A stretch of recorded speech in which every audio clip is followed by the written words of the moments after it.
Thanks for tuning in. Tonight we're going to talk a little bit about this GG1, built by Bob Hendricks, the gold standard, out in San Dimas, California. Here it is in Not My Daddy's Standard Gauge book about Bob Hendricks, all about the gold standard. So if you like standard gauge, you got to get this book by Arnold Bears and Jeff Carnes. This is the prototype that Bob came out with, thanks to him and Mr. Prescott, who did the body work. This was done in 1978.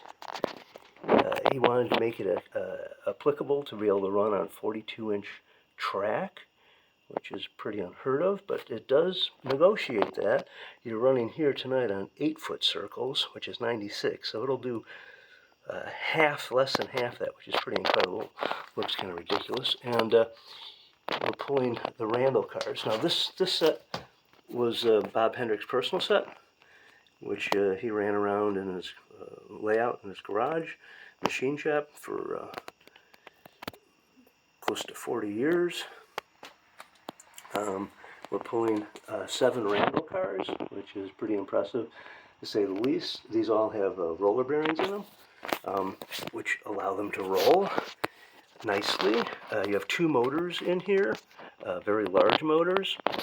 Bob, over the course of roughly 10 to 12 years, was able to sell roughly 62 of these GG1's. This is the prototype. They're all stamped underneath this frame here. This one says prototype. And then the red one here, the maroon one, this is number 55. So he made roughly 62. This is 55, close to the end. And we're pulling Bob's cars also here, the red set of Randalls. Over the course of time, it started out at $878 and then went up to about $1,200. Here's a picture of Bob Hendricks and John Truscott, who did the patterns for the body. Bob was a master mechanic. Whatever he put his mind to, he would do some beautiful job on designing it, and it would run like a top. So, very proud to have these 2 examples in the collection. These are a little bit big. So the Randall cars here are 3/8 scale, which is a little small for standard gauge, but close. This might be 7/16 or close to 1/2 inch. This is 30 inches long, which is really long, and it nearly weighs that many pounds. So as you can see, the width of it's quite large.